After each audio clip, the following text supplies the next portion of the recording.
오늘은 광야 훈련소로 집합이라는 제목으로 함께 말씀을 나누려고 합니다. 지난주에 우리가 이제 이스라엘 백성들이 홍해를 건너게 하신 그 하나님의 은혜를 찬양하는 그런 장면을 살펴보았어요. 14장에서 이제 홍해를 건너고 15장에서 이제 하나님을 찬양하는데 이제 오늘 17장이잖아요. 근데 15장 후반부부터 이 17장 전까지 그런데 하나님의 은혜를 잊어버린 채 계속해서 불평하고 원망하는 이스라엘 백성들의 모습이 계속 나옵니다. 오늘 17장 1절과 2절에 보면 이제 이스라엘 백성들이 이제 마실 물이 없어서 불평하고 원망하는 내용이 나와요. 이제 날씨가 좀 많이 더워지는데 우리가 목이 너무 마르면은 막 목말라서 힘들고 그렇잖아요. 마찬가지로 이스라엘 백성들이 광야에서 마실 물이 없어서 좀 불평하고 원망을 하는데, 자, 모세는 그렇게 불평하고 원망하는 이스라엘 백성들의 모습을 보면서 너희가 어떻게 여호와를 시험하느냐 이렇게 말을 하고 있어요. 자, 이스라엘 백성들이 어떤 시험을 하게 된 것일까? 오늘 본문 마지막 7절에도 보면은 이들은 이스라엘 자손이 다투었으며 또는 그들이 여호와를 시험하여 이르기를 여호와께서 우리 중에 계신가 안 계신가 테스트해봤다라는 거예요. 이스라엘 백성들이 불평하면서 지금까지 하나님께서 계속해서 인도해 주셔서 홍해를 건너게 해주셨는데 그 은혜는 잊어버린 채 정말 하나님이 계실까 시험하고 테스트했다라는 겁니다. 그러니까 하나님께서 지금까지 홍해도 건너게 하시고 여러 이적들을 보여주셨는데 이스라엘 백성들은 그것을 믿지 못하고 오히려 테스트하고 불평하고 원망하니까 하나님의 마음이 많이 속상하고 안타까우셨을 것 같아요. 자, 우리의 모습을 한번 돌아보면 좋겠습니다. 우리도 역시 하나님께로부터 많은 은혜를 받았죠. 하나님께서 아무런 자격 없는, 아무런 조건 없이 우리를 하나님의 은혜로 구원을 해주셨어요. 그런데 하나님께서 우리에게 베풀어 주신 그 구원의 은혜는 우리가 잊어버린 채 오히려 내가 지금 겪고 있는 내 주변의 어떤 상황이나 환경 때문에 불평하거나 원망하고 하나님 정말 살아계신 게 맞습니까? 이렇게 따진다면 하나님의 마음이 얼마나 아프실까요? 오늘 제목이 광야 훈련소로 집합인데 우리가 살아가는 이 세상 역시 광야와도 같아요. 하나님께서 때로는 여러 어려움과 고난 속에서 우리를 훈련시키고 연단시키는 과정이 있어요. 자, 그런데 마태복음 4장에 보면은 예수님께서도 광야에서 마귀에게 시험을 당하시는 장면이 나오거든요. 자, 그런데 예수님께서는 어떻게 그 시험을 이기셨을까요?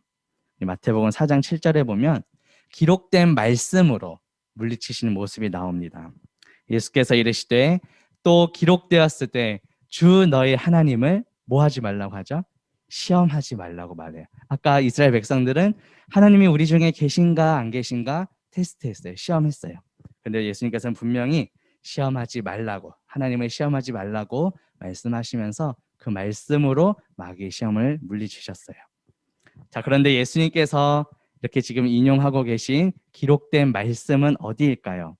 그 이제 구약성경 신명기 6장 16절 말씀인데 너희가 마사에서 시험한 것 같이 너희의 하나님 여호와를 시험하지 말고, 구약성경에 이렇게 기록된 말씀을 신약에서 예수님께서 인용하시면서 마귀의 시험을 물리치고 계신 거예요. 자, 그런데 이 말씀은 오늘 본문을 배경으로 하고 있어요. 오늘 7절에도 보면은 마사와 무리바라는 장소가 나오죠. 이 마사는 시험하다라는 뜻이고 무리바는 다투다라는 뜻이에요. 그러니까 이 마사와 무리바라는 이 장소는 바로 시험과 다툼을 의미하는 거예요. 자, 우리가 살아가다 보면 때로는 어려운 상황에 마주할 때도 있고 그것으로 인해 불평하거나 원망할 때가 있을지 몰라요. 하지만 그럴지라도 우리가 불평하거나 원망하는 것이 아니라 예수님께서 기록된 말씀으로 물리치신 것처럼 우리도 말씀으로 승리하는 저와 친구들 되기를 바라겠습니다. 자, 이스라엘 백성들이 이렇게 불평하고 원망하자 그 지도자인 모세는 이제 어떻게 했을까요? 모세는 같이 막 싸우고 불평하고 원망하지 않고 하나님께 기도했어요. 오늘 본문 3절과 4절 보면 4절 앞부분에 이렇게 말하죠.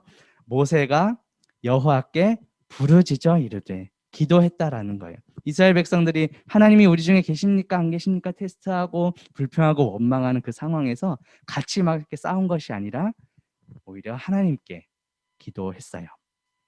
자, 하나님께 기도하니까 하나님께서 어떻게 응답을 해주셨죠? 오늘 본문 5절과 6절에 보면 6절 한번 볼게요. 그 중간쯤에 보면 그 반석을 치라고 하나님께서 응답을 해주셨어요. 하나님께서는 이스라엘 백성들이 불평하고 원망했지만 모세의 그 기도를 들으시고 이제 응답을 하셨는데, 자, 여기에서 모세에게 치라고 명령하신 이 그 반석은 누구를 가리킬까요? 바로 예수 그리스도를 가리킵니다. 신약 성경 보면 바울이 고린도전서 10장 4절에서 이렇게 말씀해요. 다 같은 신령한 음료를 마셨으니 이는 그들을 따르는 신령한 반석으로부터 마셨음에 그 반석은 곧 그리스도시라. 하나님께서 그 반석을 치면 물이 나와서 이스라엘 백성들이 지금 목말라서 불평하잖아요. 물을 마시게 해주셨거든요. 그런데 이 반석이 의미하는 것이 바로 예수 그리스도라고 바울은 해석을 합니다. 이처럼 예수님께서는 우리에게 영원히 목마르지 않는 샘물이 되세요. 그 샘물을 내주시는 반석이 되십니다. 그래서 예수님께서는 요한복음 4장 13절과 14절에서 사마리아 여인을 만나서 이렇게 말씀을 하세요. 자, 이 물을 마시는 자마다 다시 목마르리하니, 이 물은 그 우물물을 가리켜요. 그런데 예수님께서 내가 주는 물, 예수님께서 주는 물을 마시는 자는 어떻게 한다고 하죠? 영원히 목마르지 않을 것이다. 예수님께서 주는 물은 그 속에서 영생하도록, 영원한 생명을 주도록 솟아나는 샘물이 될 것이라고 예수님께서 말씀하세요. 자, 그리고 또 말씀하시기를 예수님께서는 자기를 믿는 자는 그 배에서 생수의 강이 흘러나올 것이라고도 말씀하셨어요. 요한복음 7장 37절과 38절에 보면 이렇게 말씀하셨어요. 명절 끝날 곧 큰 날에 예수께서 서서 외쳐 이르시되 누구든지 목마르거든 내게로 와서 마시라. 나를 믿는 자는 성경의 이름과 같이 그 배에서 생수의 강이 흘러나올 것이다. 이렇게 말씀을 해주셨어요.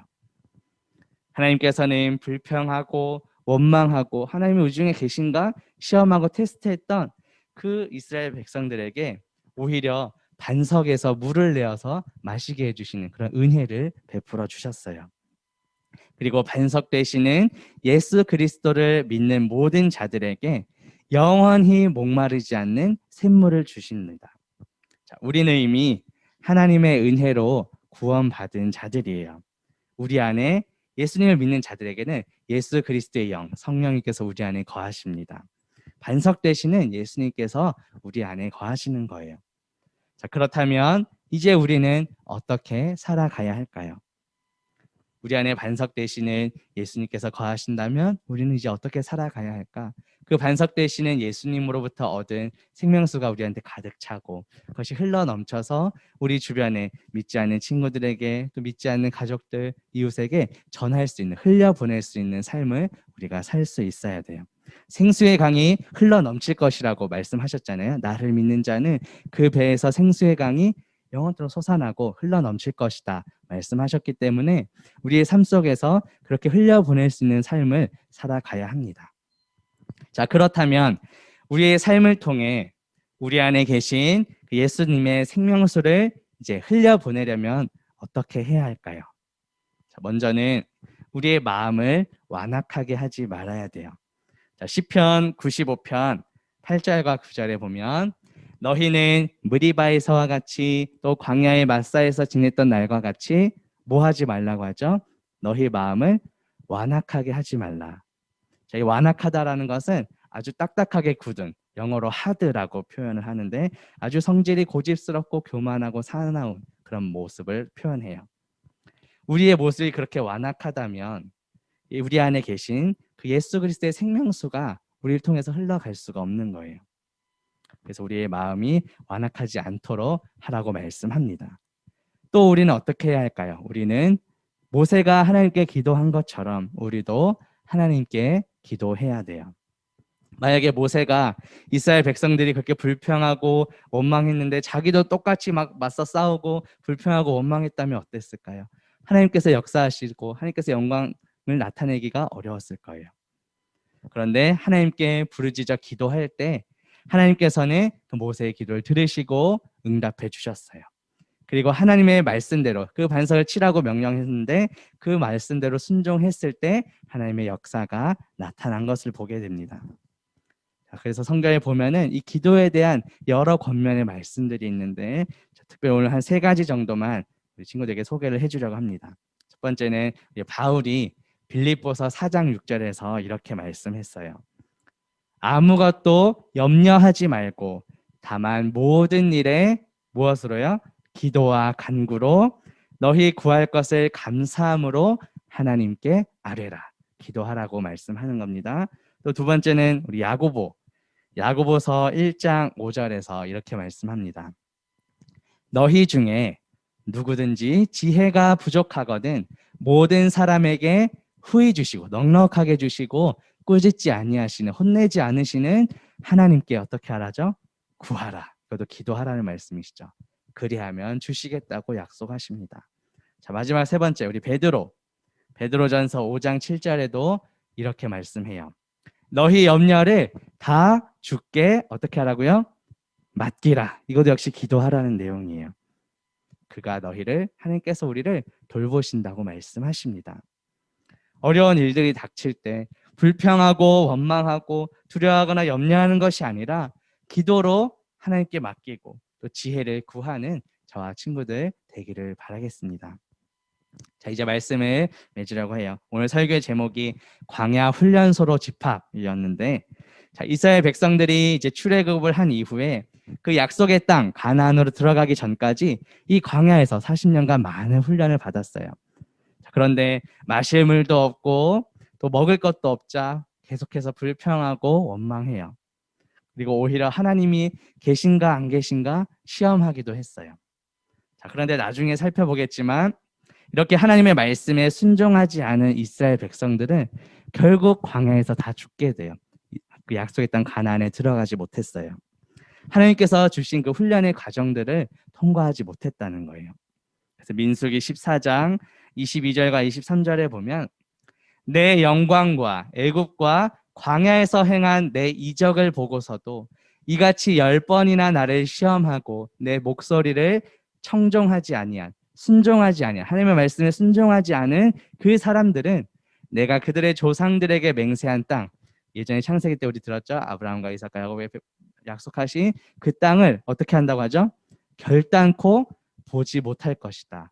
나를 멸시하는 하나님의 말씀을 무시하는 사람들은 한 사람도 그것을 보지 못할 것이다 라고 말씀을 하세요. 자, 우리는 우리에게 적용을 해봅시다. 이미 예수 그리스도께서 이 땅에 오심으로 하나님 나라는 시작됐어요. 하나님의 나라가 어떤 지역이나 이런 것만 의미하는 것이 아니라 예수님을 우리 주인으로 모시고 예수님을 믿는 자들, 예수님과 함께하는 동행하는 그곳이 바로 하나님 나라인데, 예수님께서 이제 우리 죄를 위해 죽으시고 부활하셔서 승천하셨잖아요. 우리가 사도신경으로 고백한 것처럼 이제 앞으로 살아있는 자와 죽은 자를 심판하러 다시 오실 것이에요. 우리는 이미 시작된 하나님 나라를 살아가고 있지만 예수님께서 다시 오실 때 궁극적으로 우리의 구원이 이제 완성이 되는 거예요. 그래서 우리가 새 하늘과 새 땅에서 또 거룩한 성 새 예루살렘에서 성부, 성자, 성령 삼위 하나님과 온전히 연합해서 그때는 이제 영원토록 하나님을 찬양하는 것이 계속될 텐데, 그 전까지 예수님께서 다시 오시기 전까지 지금 우리가 이 땅에서 살아가는 동안 마치 광야와 같은 세상과 같다라는 거죠. 때로는 힘든 일도 있고 어려운 일도 있고 마음도 속상하고 불평하고 원망하는 일들이 가득 찰 거예요. 자, 그런데 이럴 때 우리가 불평하거나 원망하는 것이 아니라 먼저는 예수님처럼 말씀으로 승리하고 물리칠 수 있는, 또 우리의 마음을 완악하게 하지 않고 기도하며 하나님께 구할 수 있는 우리가 되기를 바랄게요. 그래서 오늘 반별 모임 때는 우리 자신의 삶을 한번 돌아보면서 나는 어떨 때 내 마음 가운데 이런 불평이나 원망의 마음이 나올까? 나는 어떨 때 그렇게 좀 속상한가? 한번 되짚어보면 좋겠어요. 그리고 오늘 말씀처럼 우리의 반석, 예수님을 믿는 자들에게는 이미 우리 안에 예수님이 거하신다고 하셨어요. 반석 되신 예수님께로부터 우리가 이제 생명수를 이제 계속해서 공급받을 텐데, 이제 이것을 아직까지 내 주위에 믿지 않는 친구들에게 어떤 방식으로 내가 좀 흘려보낼 수 있을까? 한번 같이 고민해보면 나눠보면 좋겠어요.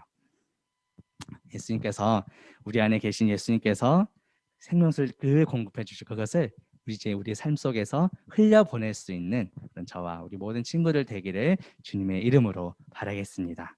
같이 기도할게요.